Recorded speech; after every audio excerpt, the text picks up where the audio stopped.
जय हिंद दोस्तों, कैसे हो आप सभी। मैं प्रीति सिंह एक बार फिर स्वागत करती हूँ आप सभी का हम सबके चैनल ईपीएस पर। दोस्तों कंटिन्यू करते हैं जीएस सेकंड की क्लास। इससे पहले दोस्तों मेरे 26 लेक्चर ऑलरेडी जीएस सेकंड जो कि है अपनी भारतीय राज्य व्यवस्था, इसके कवर मैं करा चुकी हूँ। वो जाके आपको मेरे चैनल ईपीएस बाय प्रीति सिंह पर देखने हैं, प्लेलिस्ट आपको मिल जाएगी। दोस्तों जब मेरी आप पहली क्लासेस देखेंगे तभी आप मेरी ये क्लास जो मैं आज कराऊंगी जो अपने आपातकाल लगाए जाते हैं आपात उपबंध, आज मैं आपको भारत में कितने प्रकार के आपात उपबंध लगाए जाते हैं, आपातकाल लगाए जाते हैं, इन सब के बारे में चर्चा करूंगी विस्तार से। और इनसे कैसे अपने स्टेट लेवल में पीवाईक्यू में क्वेश्चंस पूछे गए हैं, कैसे यूपीएससी में क्वेश्चंस पूछे गए हैं, उनके बारे में भी चर्चा करूंगी। तो दोस्तों इससे पहले आपको मेरी पिछली क्लासेस देखनी है, उनसे भी आपको काफ़ी मदद होगी, तभी आप मेरी इस क्लास को अच्छे से कनेक्ट कर पाएंगे। तो दोस्तों आज की कक्षा स्टार्ट करते हैं एक प्यारे से कोट के साथ कि रख हौसला वो मंजर भी आएगा, कि रख हौसला वो मंजर भी आएगा, प्यासे के पास चलकर समंदर भी आएगा, कि रख हौसला वो मंजर भी आएगा, प्यासे के पास चलकर समंदर भी आएगा। यूं थक कर ना बैठ ए मंजिल के मुसाफिर, यूं थक कर ना बैठ ए मंजिल के मुसाफिर, मंजिल भी मिलेगी और मिलने का मजा भी आएगा। तो दोस्तों यही है, आपको हौसला रखना है, आपको अपनी मेहनत पर विश्वास रखना है कि अगर आप दोस्तों ये बात तय है, अगर आप 100% अपनी पढ़ाई को देंगे तो 100% आपका रिजल्ट भी एक ना एक दिन जरूर आएगा। तो आपको कभी भी थक कर नहीं बैठना है, आपको अपनी जो मेहनत है उस पर विश्वास करना है, दुनिया चाहे कुछ भी बोले। दोस्तों अगर आप खुद से नहीं हारे तो दुनिया की कोई ताकत नहीं है जो आपको हरा दे। तो दोस्तों इसी मोटिवेशन कोट के साथ कंटिन्यू करते हैं आज की अपनी जीएस सेकंड की क्लास। तो दोस्तों आज मैंने टॉपिक लिया है आपात उपबंध। कौन सा दोस्तों? आज टॉपिक लिया है आपात उपबंध। अब दोस्तों ये आपात उपबंध क्या है? आपात उपबंध दोस्तों हमारे भारत में जब भारत में तीन सिचुएशन ऐसी होती हैं तो 3 प्रकार के उपबंध लगाए जाते हैं। कौन से आपात उपबंध? 3 प्रकार की भारत में इमरजेंसी की व्यवस्था की गई है। कौन कौन सी? नेशनल इमरजेंसी मतलब कि राष्ट्रीय आपातकाल, सेकंड होता है स्टेट इमरजेंसी जो कि होता है अपना राज्य में आपातकाल, थर्ड होता है दोस्तों वित्तीय आपातकाल मतलब कि फाइनेंशियल इमरजेंसी जो कि लगाया जाता है आर्टिकल 360 के तहत। अब दोस्तों ये आपात उपबंध है, ये कौन से भारतीय संविधान के कौन से भाग में लगाए जाते हैं, उन सब के बारे में चर्चा करने जा रहे हैं। दोस्तों जो ये आपात उपबंध है ये भारतीय संविधान के भाग 18 भाग, वैसे टोटल भाग कितने हैं दोस्तों? टोटल भाग हैं अपने 22। कितने दोस्तों? भाग हैं 22। ये आपको ध्यान में रखना है। और ये कौन से पार्ट में लगाया जाता है? भाग 22 भाग 18 में। कितने में दोस्तों? भाग 18 में। किसकी व्यवस्था है? आपात उपबंध की। दोस्तों यहाँ से डायरेक्ट क्वेश्चन स्टेट लेवल के पीसीएस में ये बनता है कि जो आपात उपबंध है वो कौन से भाग के तहत लगाया जाता है, मतलब कौन से भाग में इसका वर्णन है, आपात उपबंध का वर्णन कौन से भाग में किया गया है? भाग 18 में, भाग 22 में, भाग 16 में, ऐसे करके देंगे, या भाग 5 में। आपको 4 ऑप्शन में देंगे। तो दोस्तों आपको ध्यान में रखना है अगर आ जाए कि आपात उपबंध कौन से भाग के तहत लगाया जाता है, तो दोस्तों आपको टिक लगाना है भाग 18 में आपात उपबंध का प्रबंध किया गया है। अब दोस्तों बात करते हैं कि कितने प्रकार के आपात उपबंध लगाए जाते हैं। तो दोस्तों 3 प्रकार के आपात उपबंध लगाए जाते हैं। फर्स्ट, और कौन कौन सी सिचुएशन होती है? तो दोस्तों पहले सिचुएशन की बात करते हैं कि किन स्थितियों में जो ये आपातकाल होते हैं वो लगाए जाते हैं। दोस्तों आपको ध्यान देना है, अगर युद्ध बाह्य आक्रमण और सशस्त्र विद्रोह के कारण। पहला आपातकाल कैसे लगेगा? अगर भारत में युद्ध हो जाए या बाह्य आक्रमण हो जाए, मतलब अगर कोई देश भारत पे आक्रमण कर दे। एक तो पहला क्या है?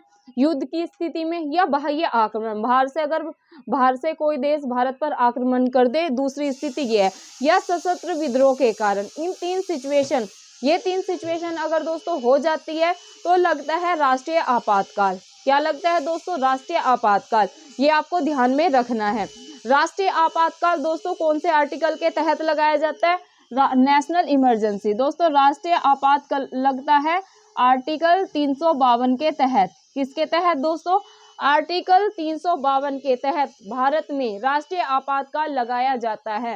दोस्तों ये क्वेश्चन आपको एकदम माइंड में बैठा लेना है, क्योंकि डायरेक्ट दोस्तों स्टेट लेवल के पीसीएस में यहाँ से क्वेश्चन बना है। अगर आपको यकीन नहीं हो रहा है तो अभी जब मैं ऑब्जेक्टिव सोल्व कराऊंगी तो आपको एकदम प्रूफ के साथ दिखाऊंगी कि देखो यहाँ से क्वेश्चन बना है।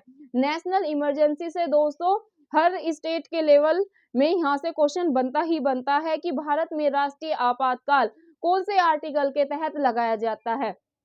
352 के तहत, 356 के तहत, 360 के तहत, या इनमें से कोई नहीं। तो दोस्तों अगर आ जाए नेशनल इमरजेंसी की बात आ जाए कि राष्ट्रीय आपातकाल कौन से आर्टिकल के तहत लगाया जाता है, तो दोस्तों आपको लगाना है कि भाई प्रीति मैडम ने बताया था 352 के तहत भारत में राष्ट्रीय आपातकाल लगाया जाता है। मूव करते हैं दोस्तों सेकंड आपातकाल पे। दोस्तों अगर राज्यों में संवैधानिक तंत्र विफल हो जाए, क्या दोस्तों, अगर राज्यों में संवैधानिक तंत्र विफल हो जाए तो लगता है दोस्तों राज्य आपातकाल। क्या लगता है दोस्तों, राज्य आपातकाल लगता है। अब ये कौन से आर्टिकल के तहत राज्यों में लगाया जाता है वो बताने जा रही हूँ।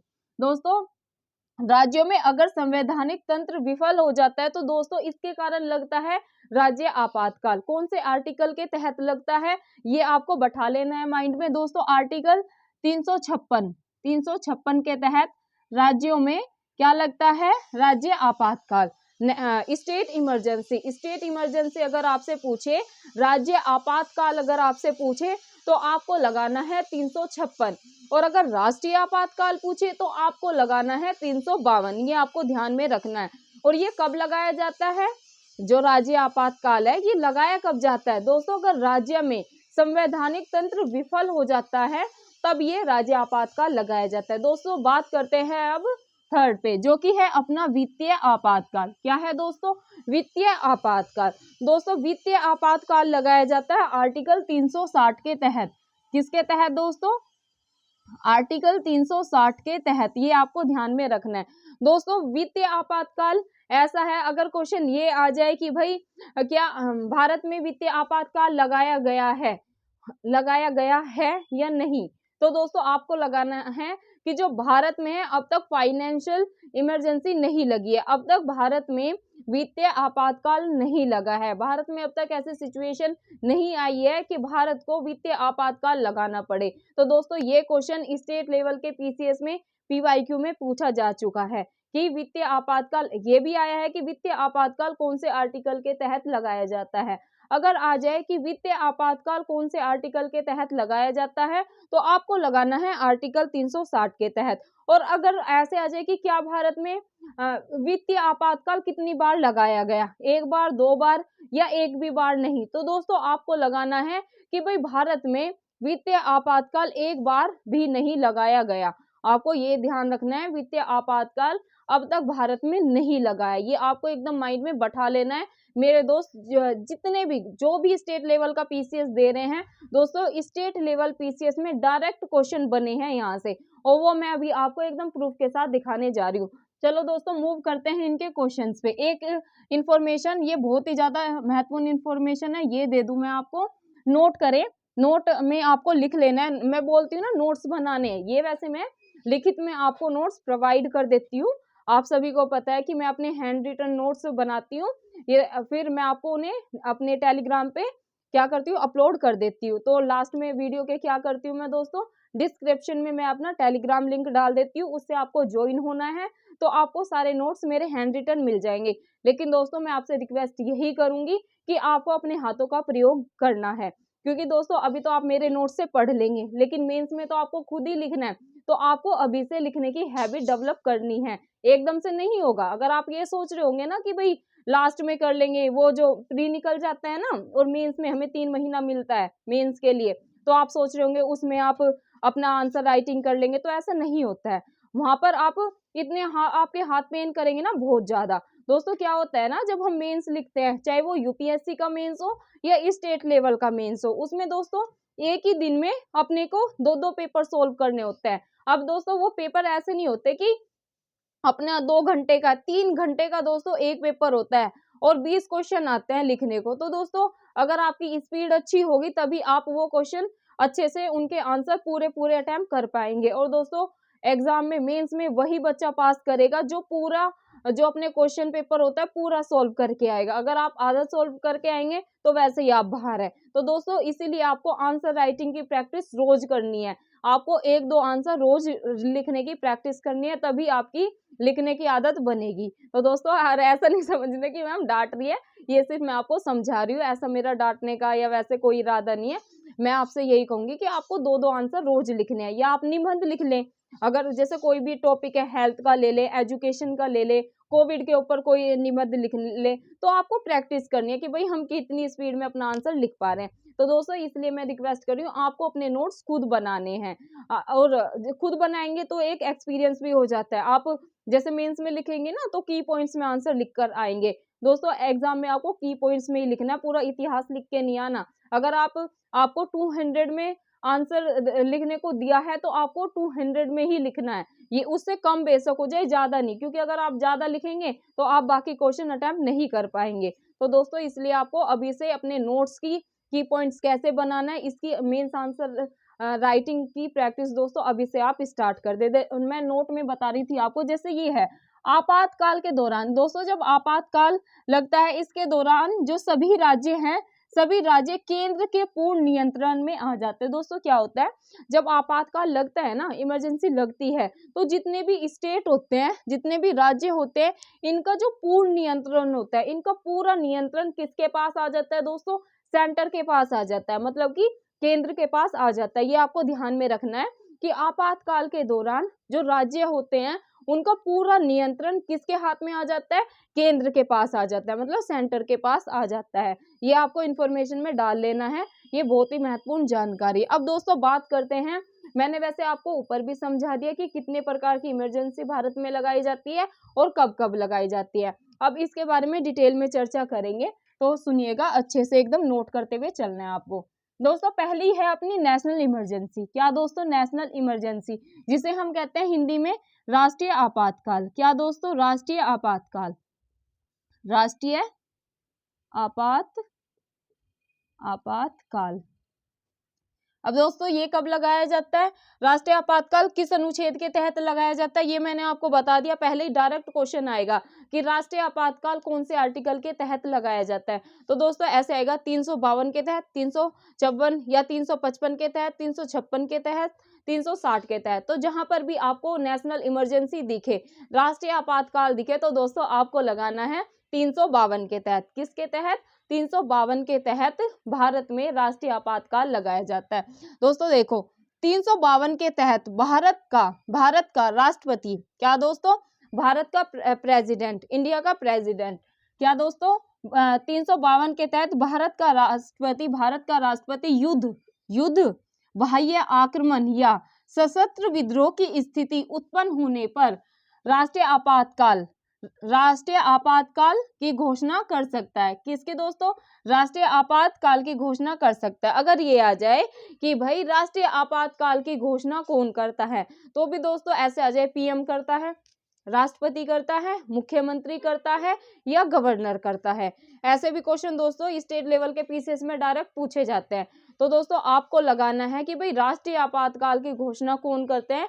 राष्ट्रीय आपातकाल की घोषणा करते हैं दोस्तों अपने राष्ट्रपति। कौन दोस्तों? अपने राष्ट्रपति। ये आपको ध्यान में रखना है। President of India national emergency की घोषणा करते हैं।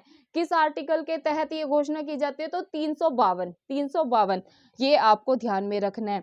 ऐसे कौन से कारण हैं जिनके कारण भाई राष्ट्रीय आपातकाल लगाया जाता है? तो आपको ध्यान में रखना है ये 3, युद्ध की स्थिति में, बाह्य आक्रमण की स्थिति में, और दोस्तों सशस्त्र विद्रोह जब उत्पन्न हो जाता है, तो इन कारणों के कारण क्या? राष्ट्रीय आपातकाल लगाया जाता है। ये आपको ध्यान में रखना है। अब दोस्तों इससे 3-4 क्वेश्चन मैंने आपको समझा दिए। अगर आ जाए कि भाई भारत में राष्ट्रीय आपातकाल कौन से अनुच्छेद के तहत लगाया जाता है, तो आपको लगाना है भाई 352 के तहत लगाया जाता है। अगर पूछ ले कि भाई राष्ट्रीय आपातकाल कौन लगाता है, तो दोस्तों आपको लगाना है कि राष्ट्रपति जी राष्ट्रीय आपातकाल लगाते हैं।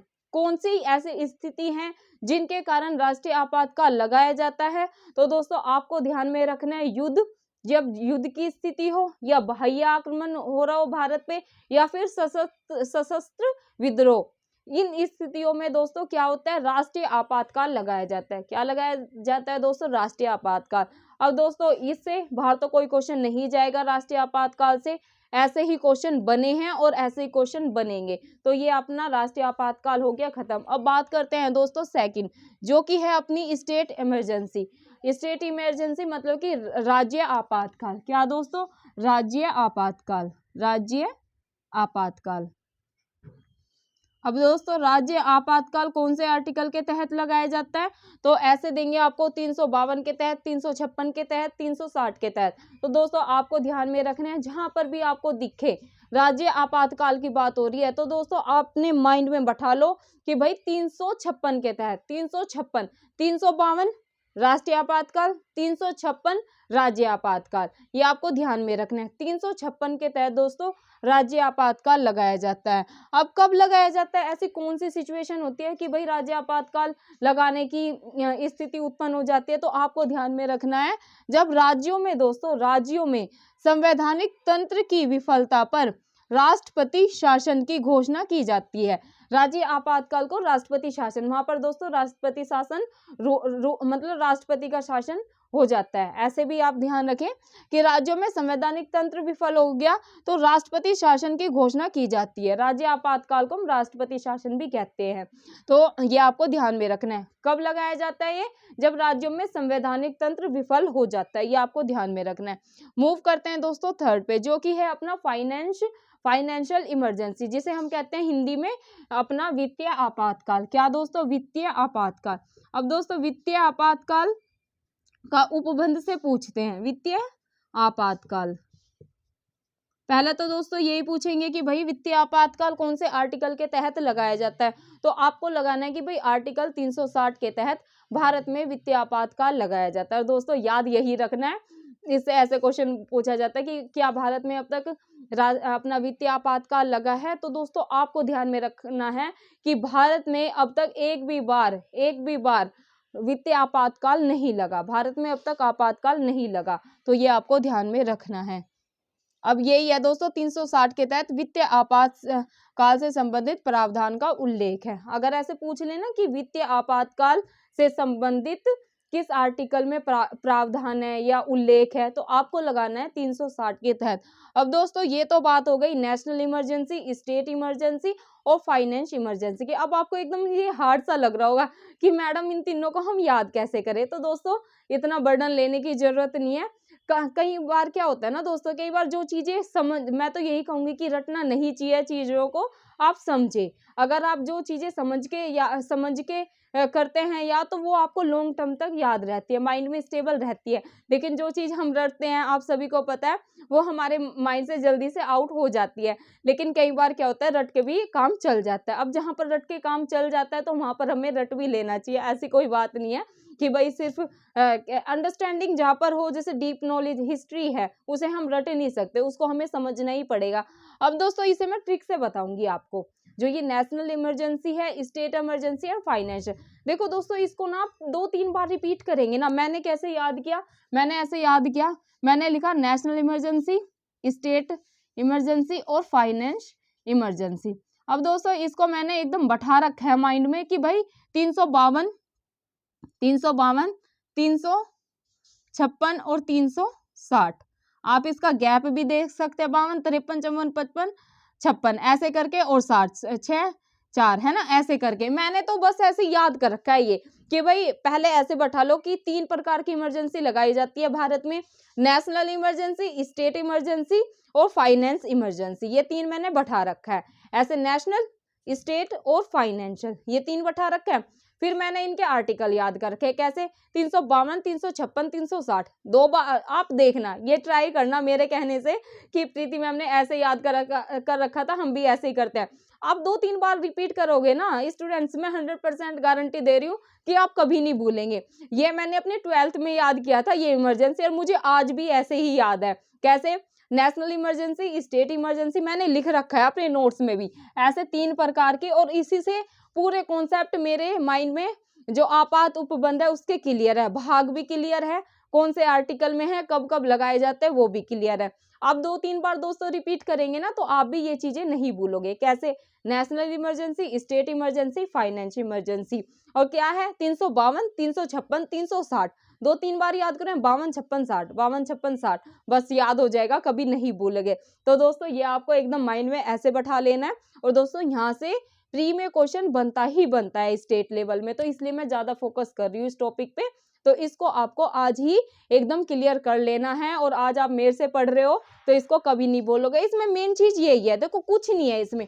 भाग तो इजी सा है, भाग तो आपको याद ही हो गया होगा कि भाई आपात उपबंध का भाग कौन से भाग में वर्णन है, भाग 18 में। भाग 18 तो याद हो गया होगा, इसमें कोई दिक्कत नहीं है। लेकिन क्वेश्चन कहाँ से बनते हैं दोस्तों? भाग से भी बनते हैं। भाग तो भाई एक ही है ना कि भाई 18 में वर्णन है।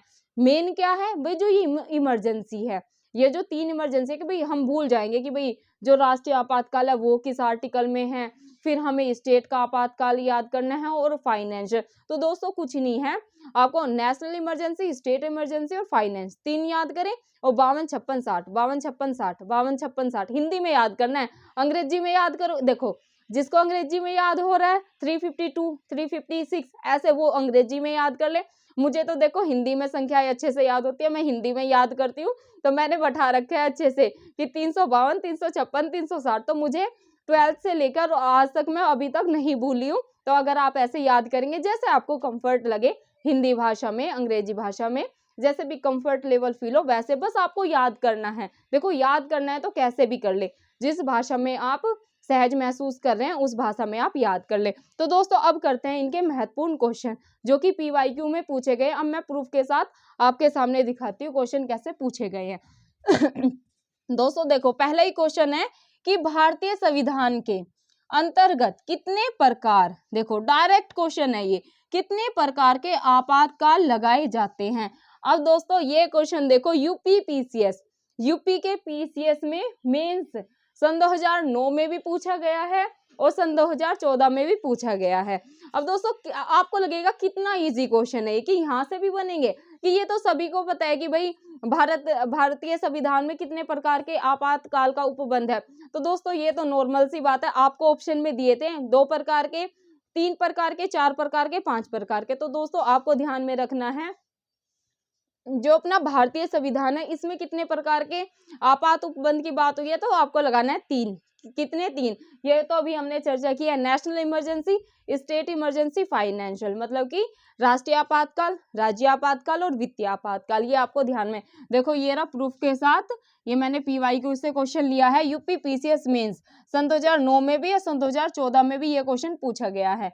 क्या है? डायरेक्ट है, भारतीय संविधान के अंतर्गत कितने प्रकार के आपातकाल लगाए जाते हैं। तो ये रहा आंसर आपका 3। मूव करते हैं दोस्तों नेक्स्ट क्वेश्चन पे जो कि है भारत में राष्ट्रीय आपातकाल मतलब कि नेशनल इमरजेंसी की घोषणा करने का आधार निम्न में कौन नहीं है। दोस्तों क्या फोकस करना है कि आधार निम्न में कौन नहीं है। मैंने आपको बताया जब आपके हाथ में ऐसे पेपर आएगा तो आपको क्या करना है, आपको उस पे सर्कल कर लेना है कि भाई है पूछा है या नहीं है पूछा है। अगर है पूछा है तो उसको भी आपको माइंड में रखना है, मेन फोकस करना है दोस्तों नहीं है। अब यहाँ पर पूछा है कि भाई क्या नहीं है। अब देखो क्या है दोस्तों क्वेश्चन, अगेन रिपीट कर रही हूँ, भारत में राष्ट्रीय आपातकाल की घोषणा करने का आधार निम्न में कौन नहीं है। ये क्वेश्चन दोस्तों यूपी पीसीएस मेन सन 2016 में पूछा गया है। यूपी रो और एआरओ के एग्जाम्स होते हैं ना, उनमें भी प्री में सन 2016 में ये क्वेश्चन पूछा गया है। तो दोस्तों इस पे आप 3 स्टार लगा लें, क्या पता इस बार किसी ना किसी पीसीएस में ये रिपीट हो जाए। अब दोस्तों इसमें 4 ऑप्शन दिए गए हैं। भारत में राष्ट्रीय आपातकाल की घोषणा करने का आधार निम्न में कौन नहीं है। तो दोस्तों युद्ध नहीं है, बाह्य आक्रमण नहीं है, या आंतरिक शांति का खतरा नहीं है, या सशस्त्र विद्रोह। दोस्तों इसकी तो चर्चा मैंने आपको यहीं पर की थी कि भाई ये युद्ध की स्थिति हो, बाह्य आक्रमण की स्थिति हो और सशस्त्र विद्रोह की स्थिति हो तो क्या लगाया जाता है। दोस्तों अगर ये तीनों स्थिति हो, युद्ध की या बाह्य आक्रमण हुआ हो भारत पे या सशस्त्र विद्रोह की स्थिति हो, तो ऐसे में क्या लगाया जाता है भाई, राष्ट्रीय आपातकाल लगाया जाता है। अब यहाँ हमें छांटना है कि भाई भारतीय किस कितने प्रकार के, ये तो हो गया आपात घोषणा करने का आधार निम्न में कौन नहीं है। तो दोस्तों ये तो है, अगर भाई युद्ध की स्थिति होगी तो राष्ट्रीय आपातकाल लगेगा। बाह्य आक्रमण की भी देखो, बाह्य आक्रमण भी समझाया था मैंने, और समझाया था ये भी सशस्त्र विद्रोह की स्थिति होगी तब भी राष्ट्रीय आपातकाल लगेगा। इनमें से हमें छांटना कौन नहीं है। तो दोस्तों जो ये आंतरिक शांति का खतरा है ना, ये नहीं है। अगर भारत में आंतरिक शक्ति का खतरा उत्पन्न होता है तो राष्ट्रीय आपातकाल नहीं लगाया जाता। तो दोस्तों अपना आंसर होगा ये, क्योंकि हमें छांटना तो नहीं है। तो दोस्तों ऐसे ही आपको अपने क्वेश्चंस को अटेम्प्ट करना है। जैसे ज्योति किरण जी है और अपना हैप्पी जी है और पूनम जी है, वो मुझसे हमेशा कहते हैं कि मैडम जितनी गलती हो जाएगी यही हो जाएगी, आप इतने सारे ऑब्जेक्टिव सोल्व कराते हैं। और दोस्तों मैं खुद भी बोलती हूँ आपको खुद से भी प्रैक्टिस करनी है। अगर मैंने आपको जैसे आपातकाल कराया तो आपको इसके और क्वेश्चंस देखने हैं कि भाई कहाँ कहाँ से बने हैं। तो दोस्तों अगर आप यहीं पर क्वेश्चंस की प्रैक्टिस, वैसे तो ऑलमोस्ट मैं सभी क्वेश्चंस करा देती हूँ, जैसे मैं आपको थ्योरी कराती हूँ तब भी आपको समझाते हुए चलती हूँ कि भाई यहाँ से क्वेश्चन बने हैं, यहाँ से बने हैं। और जब मैं आपको फिर जो बाकी बचते हैं ना, तो मैं आपको क्वेश्चन के फॉर्म में करवा देती हूँ PYQ से भी, और जो आने की संभावना होती है वो भी। तो ऐसे तो मुझे लगता नहीं है कि मेरी कक्षा अगर आप करते हैं तो आपका कोई क्वेश्चन छूटेगा, लेकिन फिर भी आपको खुद से भी प्रैक्टिस करनी है। दोस्तों अगर आप खुद से प्रैक्टिस करेंगे ना तो संभावना बहुत कम हो जाएगी कि आप एग्जाम में गलती करके आए। तो आपको यहीं पर जितनी गलती है, हैप्पी जी के और ज्योति किरण जी के कहने की मैडम जितनी गलती होनी है आपके यहीं मतलब अपनी कक्षाओं में ही कर लेंगे, आप अभी सुधार देंगी। एग्जाम में करेंगे तो एग्जामिनर भारी कर देगा, क्योंकि दोस्तों वहां पर 1/3 की नेगेटिव मार्किंग होती है। अगर आप 3 गलत करेंगे तो आपका एक सही वाला आंसर चला जाएगा। और दोस्तों ऐसे ही फिर हमारा सिलेक्शन 1-1, 2-2 नंबर से रुक जाता है। तो अपने को अपना सिलेक्शन नहीं रोकना है, अपने को अभी से अपनी जो प्रैक्टिस है वो इतनी परफेक्ट कर लेनी है कि एग्जाम में कोई भी गुंजाइश ना हो कि हम मतलब अपने क्वेश्चंस गलत करके आए। हम कोशिश यही रखेंगे कि 150 क्वेश्चंस आते हैं इसमें अपने यूपी पीसीएस में, और हर स्टेट का अलग अलग है। तो जो भी आप पीसीएस दे रहे हैं तो कोशिश करें कि आप ज़्यादा से ज़्यादा अटेम्प्ट करें क्वेश्चन को, और गलती होने की गुंजाइश बहुत कम हो। वो कब होगी दोस्तों? वो तभी होगी जब हम अधिक से अधिक क्वेश्चंस की प्रैक्टिस करेंगे। तो दोस्तों ऐसे ही आपको, जैसे मैंने यहाँ पर समझाया ना कि आपको नहीं है पे फोकस करना है। नहीं है देखो अब हमने छाड़ दिया, क्योंकि हमें है तो पता ही था कि भाई अगर युद्ध, बाह्य आक्रमण और सशस्त्र विद्रोह की स्थिति है तभी राष्ट्रीय आपातकाल लगेगा। अब इनमें से जब हमें है पता है तो नहीं आया तो हमने छाट दिया। मूव करते हैं दोस्तों नेक्स्ट क्वेश्चन पे, जो कि है राष्ट्रीय आपातकाल। राष्ट्रीय आपातकाल की घोषणा राष्ट्रपति कर सकता है। ऐसी कौन सी स्थितियां हैं जिनके होने पर जो राष्ट्रपति, मैंने आपको बताया था राष्ट्रीय आपातकाल की घोषणा कौन करेंगे? अपने राष्ट्रपति करते हैं। तो क्वेश्चन है राष्ट्रीय आपातकाल की घोषणा राष्ट्रपति कर सकता है। ऑप्शन है हथियार बंद विद्रोह के आधार पर, बाह्य आक्रमण के आधार पर, युद्ध के आधार पर, ऊपर वर्णित, डी ऑप्शन है आपका, ऊपर वर्णित सभी कारणों के आधार पर। दोस्तों तो इसका मैंने एकदम आपको अच्छे से समझाया है कि कौन से आर्टिकल के तहत राष्ट्रीय आपातकाल लगाया जाता है और कौन राष्ट्रीय आपातकाल लगाते हैं, किन सिचुएशन में लगाते हैं। तो इसका आंसर आप मुझे करेंगे। मेरे सभी स्टूडेंट नाइट तक कमेंट बॉक्स में मुझे इस क्वेश्चन का आंसर करके देंगे, तभी मुझे समझ में आएगा कि मेरे कितने ऐसे स्टूडेंट हैं जो लास्ट तक मेरी वीडियो को देख रहे हैं। अब आप परेशान तो बहुत हो जाते हो। अभी दोस्तों कुछ फैमिली में दिक्कत थी जिसके कारण मैं 1-2 क्लासेस नहीं कर पाई अपनी पॉलिटी की। 2 दिन से मैं क्लासेस नहीं ले रही थी। कल तो ली थी मैंने, इससे 2 दिन पहले मैंने क्लासेस नहीं ली थी। तो काफ़ी बच्चों के कमेंट थे कि मैम आप पॉलिटी की क्लासेस कंटिन्यू करें, आप रोज़ कंटिन्यू क्लास ले, मतलब हमें काफ़ी हेल्प हो रही है। आप एक दिन क्लास नहीं लेते, काफ़ी कुछ मिस हो जाता है। तो दोस्तों अब कैसी भी सिचुएशन होगी मैं कोशिश करूंगी कि मैं एक भी छुट्टी ना करूं और हर रोज मैं क्लासेस लूं, क्योंकि दोस्तों ये बात तो है कि मैं खुद जिस दिन मैं क्लास नहीं लेती मेरे को खुद बहुत अजीब लगता है। मुझे ऐसा लगता है कि क्या ही मैंने वेस्ट कर दिया। मतलब मुझे ऐसा लगता है जैसे, मतलब आपको सभी को पता है कि अभी अपने 40,000 फैमिली यूट्यूब की होने वाली है। तो मुझे ऐसा लगता है कि जैसे मैंने अपने स्टूडेंट से क्या मिस कर दिया, मैंने उनसे कांटेक्ट नहीं किया या कमेंट्स नहीं आती है, तो मुझे खुद अच्छा नहीं लगता। मेरे इतने स्टूडेंट इतनी अच्छी कमेंट करते हैं कि मैम जो आपका सपना आप जरूर पूरा करोगे, आपसे हमें मोटिवेशन मिलता है। तो दोस्तों मैं खुद को बहुत भाग्यशाली समझती हूँ कि अगर मेरी वीडियो से एक भी बच्चा मोटिवेट हो रहा है तो दोस्तों ये मेरे लिए बहुत बड़ी बात है। अगर एक भी बच्चा मुझसे मोटिवेट होकर अपनी पढ़ाई को कंटिन्यू कर रहा है, वो IAS IPS या DSP SDM बनना चाहता है, तो दोस्तों इससे बढ़कर मेरे लिए कुछ नहीं है। तो दोस्तों यही मैं कोशिश करती हूँ कि मैं अपने स्टूडेंट्स को ज़्यादा से ज़्यादा इन्फॉर्मेशन दूँ और वो अपने एग्ज़ाम को जल्दी से जल्दी पास करें और जो भी उनका सपना है उसको साकार करें। तो दोस्तों इस क्वेश्चन का आंसर आप ही मुझे करेंगे। अगेन क्वेश्चन रिपीट कर रही हूँ, आराम से सुनिएगा। राष्ट्रीय आपातकाल की घोषणा राष्ट्रपति कर सकता है कौन सी सिचुएशन में? फर्स्ट है हथियार बंद विद्रोह के आधार पर, बाह्य आक्रमण के आधार पर, सी है युद्ध के आधार पर और डी है ऊपर वर्णित सभी कारणों के आधार पर। जो ऊपर कारण दिए गए हैं, क्या इन्हीं सभी आधार पर जो राष्ट्रपति है, क्वेश्चन का तात्पर्य ये है जो ऊपर मैंने ऑप्शन दिए हैं कि क्या इन ऊपर वर्णित सभी कारणों के आधार पर जो अपने राष्ट्रपति हैं वो भारत में राष्ट्रीय आपातकाल की घोषणा कर सकते हैं? इसका आंसर दोस्तों सभी आप कमेंट बॉक्स में नाइट तक मुझे दे देना। अगर आप नहीं भी कोशिश करना देने की, नहीं तो कल मैं कल की कक्षा में मैं आपको पहले इसका आंसर बताऊंगी, फिर मैं अपनी क्लास कंटिन्यू करूंगी।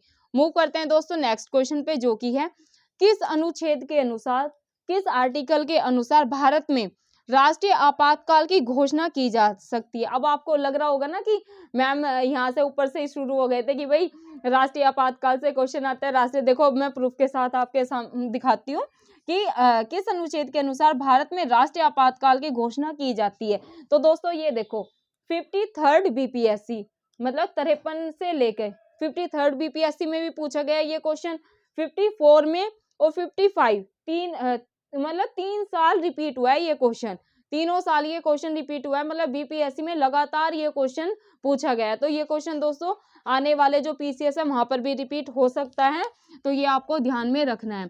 अब इसका आंसर है दोस्तों, अगर आ जाए किस अनुच्छेद के अनुसार भारत में राष्ट्रीय आपातकाल की घोषणा की जा सकती है, तो दोस्तों 352 के तहत भारत में राष्ट्रीय आपातकाल की घोषणा की जाती है। राष्ट्रीय आपातकाल की घोषणा कौन करते हैं? राष्ट्रपति करते हैं, ये आपको ध्यान में रखना है। मूव करते हैं दोस्तों आज के लास्ट क्वेश्चन पे, जो कि है किन अनुच्छेदों को, कौन से ऐसे अनुच्छेद हैं, किन अनुच्छेदों को राष्ट्रीय आपातकाल के दौरान निलंबित नहीं किया जा सकता? मतलब कि भारतीय संविधान में ऐसे कौन से अनुच्छेद हैं जिनको राष्ट्रीय आपातकाल के दौरान निलंबित नहीं किया जा सकता, मतलब हटाया नहीं जा सकता? तो दोस्तों ऐसे 2 ही आर्टिकल है भारतीय संविधान में कि अगर राष्ट्रीय आपातकाल भी लगा है तो भी ये आर्टिकल निलंबित नहीं किए जा सकते। ये आर्टिकल हैं दोस्तों आर्टिकल 20 और आर्टिकल 21। क्या कौन से दोस्तों? आर्टिकल 20 और आर्टिकल 21। अब दोस्तों ये क्वेश्चन पूछा गया है यूपी PCS प्री सन 2015 में, ये क्वेश्चन ऑलरेडी पूछा जा चुका है। और दोस्तों ये क्वेश्चन इतना महत्वपूर्ण है, ये अगेन क्वेश्चन किसी ना किसी स्टेट लेवल के PCS में आपको 100% देखने को मिलेगा। तो दोस्तों ये थी आज की अपनी GS सेकंड की क्लास, जो है अपनी भारतीय राज्य व्यवस्था। आई होप, मुझे पूरी आशा है दोस्तों आपको मेरी कक्षाओं से बहुत लाभ मिल रहा है, क्योंकि बच्चों के इतने अच्छे कमेंट्स है दोस्तों। बच्चों के कमेंट से ही पता चल जाता है कि आपकी क्लास को लोग या बच्चे जो मेरे स्टूडेंट है वो कितना पसंद कर रहे हैं। तो दोस्तों आप सभी का बहुत बहुत धन्यवाद है कि आप लोग मेरी कक्षाओं को इतना पसंद करें। करंट अफेयर का दोस्तों काफ़ी अच्छा फीडबैक है, उसमें बच्चे बहुत अच्छे से मुझे अप्रिशिएट कर रहे हैं। जो मैं कंटेंट तैयार कर रही हूँ, बच्चे बोल रहे हैं कि मैम आप बहुत अच्छे से समझाते हैं, उन्हें मेरा मेथड अच्छा लग रहा है। तो दोस्तों उसके लिए आपको तहे दिल से धन्यवाद है।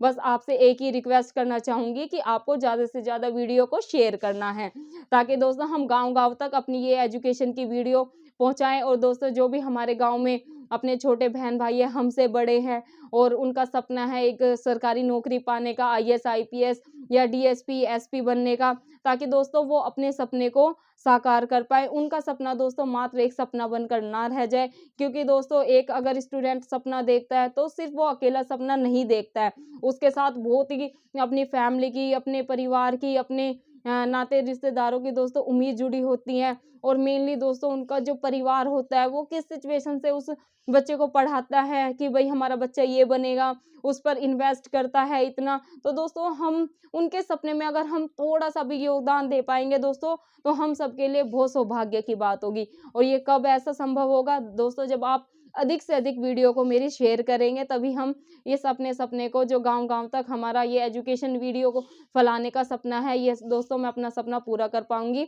और दोस्तों ये सिर्फ़ आपके सहयोग से ही संभव हो पाएगा। मैं ये नहीं कहती दोस्तों कि मेरे साथ मेरे मतलब तैयारी वाले स्टूडेंट ही जुड़े हैं, कुछ ऐसे भी हैं जो मोटिवेशन के लिए मेरे साथ जुड़े हैं। तो दोस्तों अगर आप पढ़ाई नहीं कर रहे हैं, आप मेरी मोटिवेशन की वीडियोज़ देखते हैं, उनसे इंस्पायर हो रहे हैं, तो दोस्तों आपको, जो आपके फैमिली में कोई तो बच्चे तैयारी कर रहे होंगे कॉम्पिटिटिव एग्ज़ाम की, तो आपको उनको ये वीडियो को शेयर करना है।